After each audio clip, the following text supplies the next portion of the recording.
Le Samsung Galaxy A16 5G est sorti cette semaine et je me suis dit que j'allais l'acheter pour vous le présenter car il a un gros avantage, son prix de 250 euros, ce qui en fait un des smartphones les moins chers chez Samsung, mais malgré cela, c'est le seul smartphone à supporter 6 ans de mise à jour d'OS et de sécurité à ce tarif-là. Je viens de le recevoir, donc on va déjà faire un unboxing, voir les caractéristiques principales, quelques photos, et je vous ferai une vidéo plus détaillée après avoir eu le temps de l'utiliser. S'il y a des choses que vous voulez voir en particulier dans le test, dites-moi ça en commentaire et pensez à vous abonner pour ne pas rater cette future vidéo. Alors en termes d'emballage, on va avoir du classique pour Samsung, on va avoir à peu près le même emballage de toute façon, que ce soit sur le Galaxy A16 ou les modèles au-dessus, A25, A35, A55, ou là cette année ça sera les A56. Et concernant la version, c'est la version bleu nuit avec 4 Go de RAM et 128 Go de stockage. On aura une seule version ici de toute façon.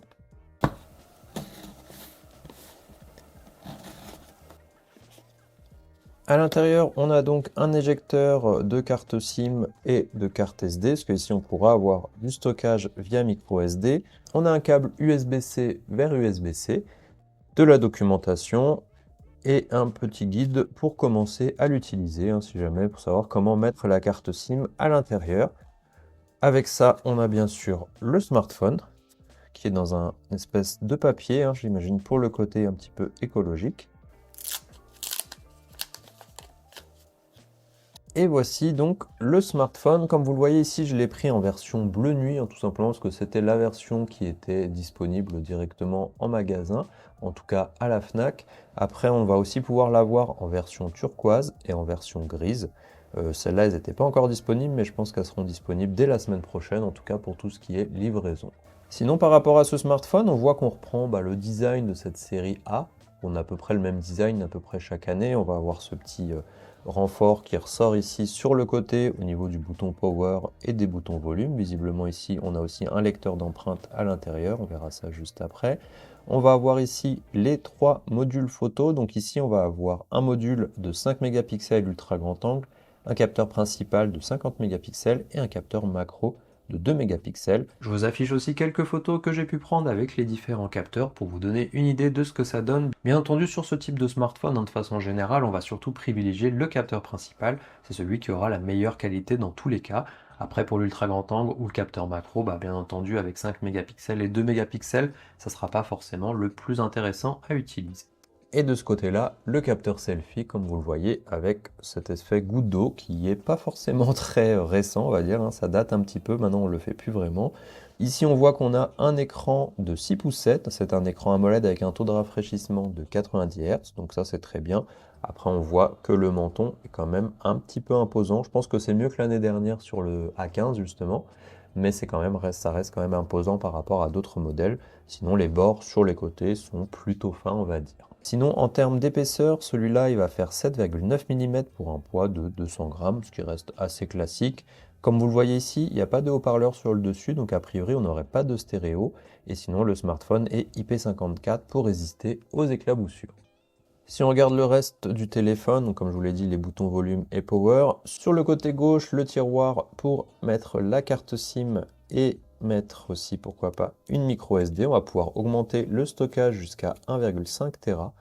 Donc ce qui est quand même pas mal en plus, sachant que la version est de 128 Go. On aura une seule version ici de disponible, il n'y aura pas de version 256 ou plus. Donc ici on va pouvoir mettre soit 2 SIM, soit une carte SIM plus une micro SD. Donc je vais commencer à préparer ce téléphone, sinon dans les autres caractéristiques on va avoir un processeur. Alors c'est pas très clair quel processeur est utilisé, parce que sur le site de Samsung il n'y a pas d'infos, il y a juste la fréquence, je crois en 2,4 GHz ou quelque chose comme ça. Mais on a rarement le nom du processeur, je ne sais pas pourquoi ils ne le mettent pas, mais ça pourrait être soit un Exynos 1330 ou un Dimensity 6100+. C'est pas écrit clairement, donc comme je vous le disais, selon les news, en fonction de ce que je regardais, c'était pas écrit la même chose, donc quand il sera démarré, je pourrais regarder sur différents outils ou directement dans les paramètres si c'est indiqué pour vous le dire. Je vous l'afficherai juste ici. Alors comme on le voit sur AnTuTu, a priori c'est bien l'Exynos 1330 qui est disponible sur ce smartphone, car a priori c'est bien un processeur Samsung qui est ici et non pas un processeur de Mediatek de Dimensity 6100+. C'est dommage que ça soit pas plus clair sur le site de la marque, car c'est quand même assez important de savoir ce qu'on achète. Je vous mets au passage quelques benchmarks pour vous donner déjà une première idée de ce que ça donne en termes de puissance. Sinon, comme je vous le disais avant, on va avoir 6 ans de mise à jour d'OS et 6 ans de mise à jour de sécurité, donc on est tranquille jusqu'en 2030, et puis le téléphone tourne sur Android 14 et One UI 6.1, donc on va avoir une expérience Samsung classique, on va dire, hein.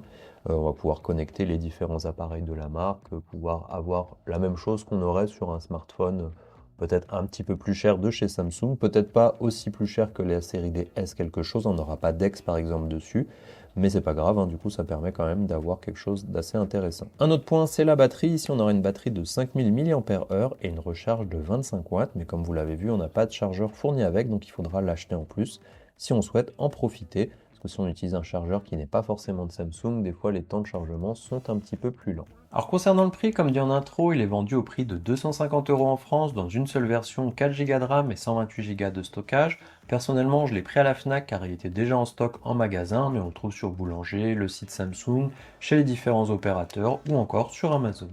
La couleur bleu nuit est normalement partout disponible et pour les couleurs turquoise ou gris, ça devrait commencer à être disponible dès la semaine prochaine. Il existe aussi une version 4G de ce modèle qui sera vendue moins cher. Le processeur sera donc différent, mais j'ai pas vérifié les autres caractéristiques pour voir s'il y a d'autres différences, donc je vous laisse vérifier si ça peut vous intéresser. Alors en termes techniques, de prime abord, ce Samsung A16 5G, c'est pas forcément le plus impressionnant sur cette gamme de prix. Les bords de l'écran sont quand même assez larges, mais c'est le seul à proposer une aussi longue période de mise à jour avec les 6 ans pour l'OS et pour la sécurité. Alors à voir s'il est déjà suffisamment performant aujourd'hui en navigation, en photo et autres pour espérer être toujours utilisable dans quelques années dans de bonnes conditions, et c'est ce qu'on verra dans le test qui arrive très vite sur la chaîne.